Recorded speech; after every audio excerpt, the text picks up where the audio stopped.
सहस्रपादाक्षिशिरोरुबाहवे सहस्रनाम्ने पुरुषाय शाश्वते सहस्रकोटियुगधारिणे नमः सच्चिदानन्दरूपाय विश्वोत्पत्त्यादिहेतवे तापत्रयविनाशाय શ્રીકૃષ્ણાય વયમ નમઃ. સર્વ કૃષ્ણ ભક્તો અને કૃષ્ણ પ્રેમીઓના સર્વસ્વ એવા પૂર્ણ પુરુષોત્તમ પરબ્રહ્મ પરમાત્મા યદુકુળ ભૂષણ યદુકુળ શિરોમણી યાદવેન્દ્ર સરકાર રાજાધિરાજ દ્વારકાધીશ પરબ્રહ્મ પરમાત્મા ભગવાન શ્રી કૃષ્ણને મારા વંદન. આજે આપણે ભગવાન શ્રી કૃષ્ણ પ્રત્યેની દરેક વિશ્વના દરેક કૃષ્ણ ભક્તની પોતાની કૃષ્ણ પ્રત્યેની લાગણીઓ કે ભાવોર્મીઓને રજૂ કરીશ. શબ્દો કદાચ મારા હશે પણ સર્વ કૃષ્ણ ભક્તોની લાગણીઓ આ જ હશે. તો આપણને કોઈ પૂછે કે કૃષ્ણ એટલે શું, તો સર્વપ્રથમ શબ્દ આવે કે કૃષ્ણ એટલે દિવ્ય, અલૌકિક અને શાશ્વત પ્રેમ. અને ભગવાન શ્રી કૃષ્ણ પ્રેમાવતાર પૂર્ણ પુરુષોત્તમ પરબ્રહ્મ પરમાત્મા છે.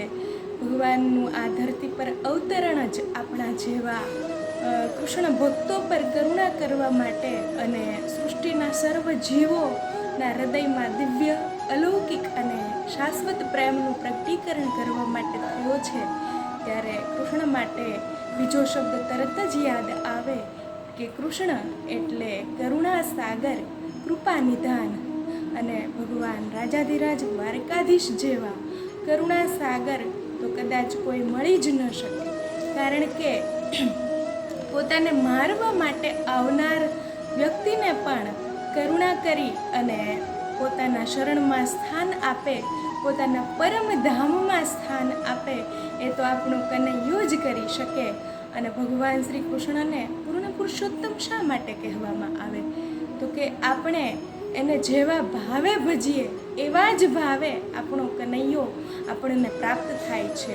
કોઈ એને મિત્ર ભાવે ભજે તો કનૈયો એનો મિત્ર છે, કોઈ એને ભાઈના ભાવે ભજે તો કનૈયો એનો ભાઈ છે, કોઈ એને પ્રિયતમના ભાવે ભજે તો કનૈયો એનો પ્રિયતમ છે, અને કોઈ એને ભગવાનના ભાવે ભજે તો એનો ઈષ્ટ કે એનો ભગવાન છે. એટલા માટે જ પૂર્ણ પુરુષોત્તમ પ્રેમાવતાર પરમાત્મા આપણા સૌના હૃદયમાં દિવ્ય અને શાશ્વત પ્રેમનું પ્રગટીકરણ કરવા માટે અને આ ધરતી પરનું પાપ અને તાપને હરવા માટે જ એનું અવતરણ થયું છે. અને કૃષ્ણ એટલે પરમ પ્રેમ, અલૌકિક, દિવ્ય અને શાશ્વત પ્રેમ. કૃષ્ણ એટલે ઉત્સવ, કારણ કે જ્યાં કનૈયો હોય ત્યાં કદી ઉદાસી હોય જ ન શકે. હંમેશા કૃષ્ણની હાજરી જ ઉત્સવ, ઉત્સાહ કે નવા ચૈતન્યના પ્રગટીકરણ માટેનું પ્રેરણા સ્ત્રોત બની રહે. તો આપણો કનૈયો સૌ કૃષ્ણ ભક્તો માટે પોતાનો અનોખો, પોતાનો આગવો કનૈયો છે, કારણ કે જેવો આપણો ભાવ એવા જ ભાવે આપણો કનૈયો આપણને આવીને મળે છે. તો કૃષ્ણ એટલે કરુણામૂર્તિ, કૃષ્ણ એટલે પ્રેમ મૂર્તિ અને કૃષ્ણ એટલે આનંદ ઘન પરમાત્મા. તો આપણે આજે કનૈયાને આપણા હૃદયની ભાવોર્મીઓના પુષ્પો એના શરણમાં ધરવાનો પ્રયાસ કર્યો.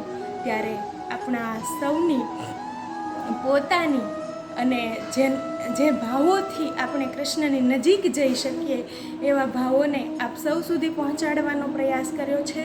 તો આપ સૌની પોતાની એવી યુટ્યુબ ચેનલ રાજાધિરાજની લાડલીને લાઈક, શેર અને સબસ્ક્રાઈબ કરજો. આવા જ વિષયો સાથે આપણા કૃષ્ણની વધુ નિકટ જવાનો પ્રયાસ કરશું. સૌને જય દ્વારકાધીશ.